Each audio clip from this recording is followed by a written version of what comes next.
Welcome to our channel Paidas kitchen. నేను మీ భవాని. ఈరోజు మనం బీరకాయ టమాటా కర్రీ ఎలా తయారు చేసుకోవాలో చూద్దామండి. ఇది చాలా సింపుల్గా తయారు చేసుకోవచ్చు.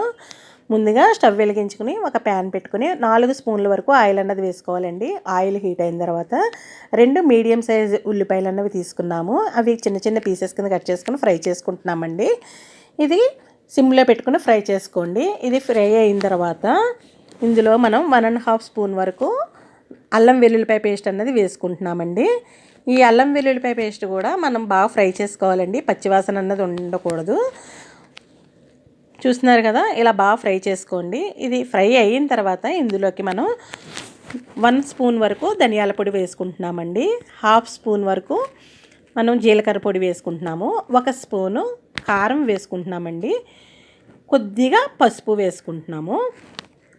ఇలా వేసుకుని అన్నీ కూడా బాగా మిక్స్ అయ్యేటట్టు ఒక 2 నిమిషాల పాటు మనం ఫ్రై చేసుకోవాలండి. చూస్తున్నారు కదా, ఇలా అన్నీ వేసుకుని బాగా ఫ్రై అయిన తర్వాత మనం ఇందులోకి 2 మీడియం సైజ్ టమాటాస్ అన్నవి వేసుకుని బాగా మిక్స్ చేసుకోవాలండి.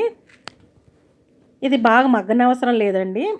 ఇలా 2 నిమిషాలు కలుపుకున్న తర్వాత ఇందులోకి నేను ఒక 3 బీరకాయలు అన్నవి తీసుకున్నాను. బీరకాయలు చిన్న చిన్న పీసెస్ కింద కట్ చేసుకుని అవి వేసుకుని బాగా కలిపేసుకుంటున్నానండి.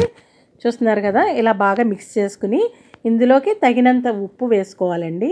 ఉప్పు వేసేసుకొని కొద్దిగా వాటర్ పోస్తామంతే, ఎక్కువ వేయనవసరం లేదు. ఎలాగా బీరకాయ నుంచి కొంచెం వాటర్ వస్తుంది బయటికి, అందు గురించి మనం కొద్దిగా వాటర్ వేసుకుని బాగా కలుపుకొని మూత పెట్టేసుకొని ఒక 10 నిమిషాల సేపు మనం ఉడికించుకుంటే సరిపోతుందండి. చూస్తున్నారు కదా, ఇలా మూత పెట్టేసుకోండి. 10 నిమిషాల తర్వాత మనం మూత తీసి చూసుకున్నట్లయితే కర్రీ ఈ విధంగా ఉంది. ఇప్పుడు బాగా మగ్గిపోయిన తర్వాత ఇందులోకి కొంచెం కొత్తిమీర వేసుకొని మళ్ళీ మూత పెట్టేసుకోవాలండి. ఇలా పెట్టుకోవడం వల్ల ఫ్లేవర్ అన్నది ఉంటుందన్నమాట.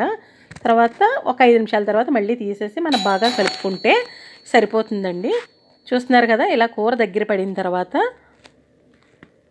మనం స్టవ్ అన్నది ఆఫ్ చేసేసుకోవచ్చు.